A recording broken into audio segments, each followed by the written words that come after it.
So I gathered together a few Christmas songs and arranged it, and as I was recording the backing tracks for this, it just dawned on me, just earlier this week, I was listening to it, that the music outlines the story of Jesus.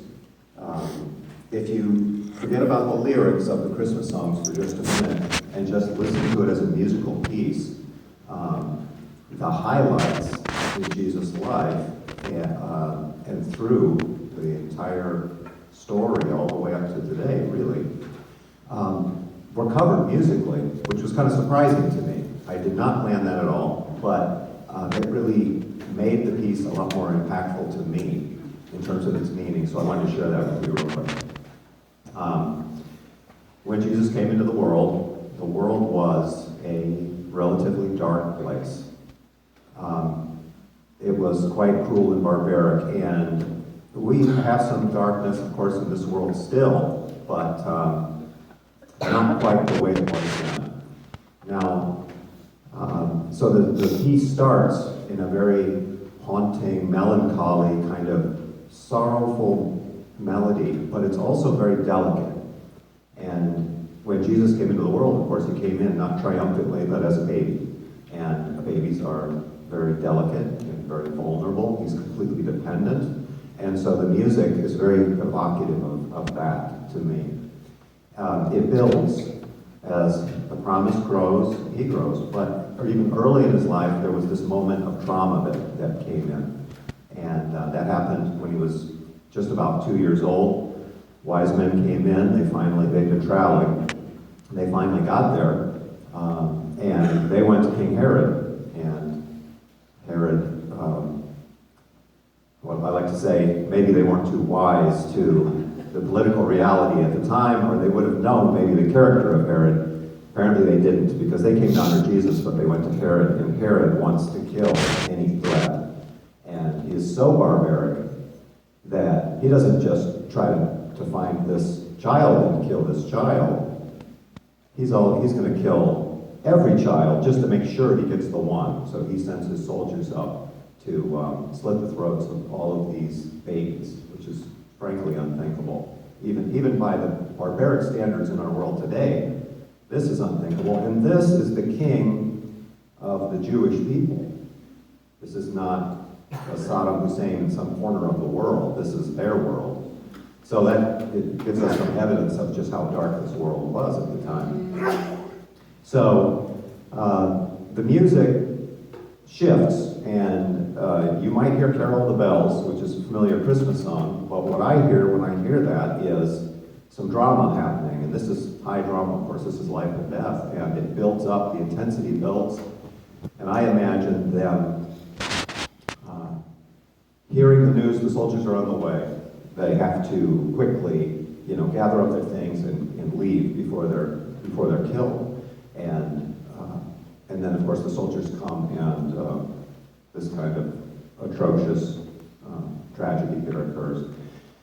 And shortly after that, I'm going to fast forward. Music fast forwards to the next big thing that happens in Jesus' life. Really, we don't hear much until he begins his ministry. He gets baptized, some amazing things happen, and then he continues his public ministry. And in his public ministry, his full majesty is not fully appreciated. People see an amazing man. They see him doing amazing things and saying amazing things. Some people say, this is the Messiah, the Christ. Some people don't know, and some people don't believe that. So the music at the third section becomes majestic, soaring, triumphant, and I imagine this is some of his majesty is shining through as people listen and come to see who he is. But it's still not the final, the full impact.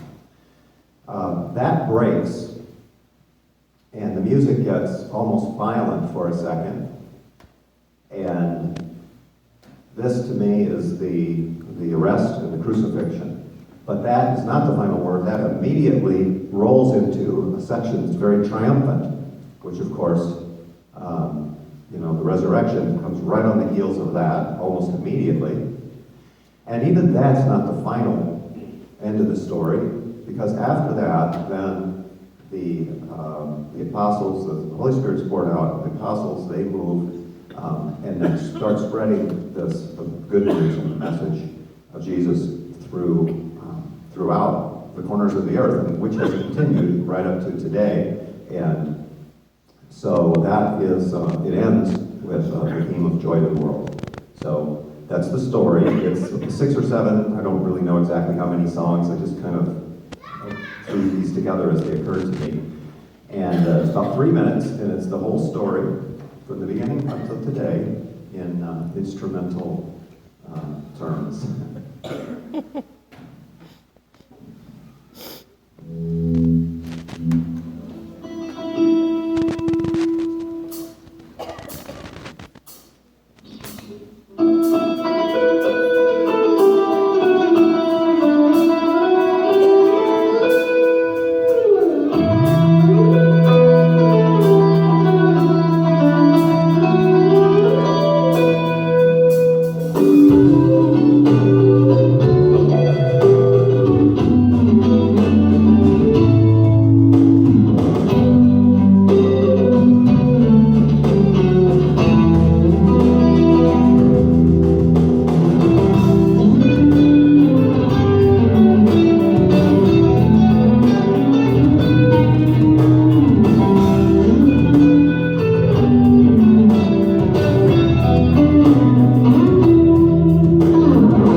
That was amazing.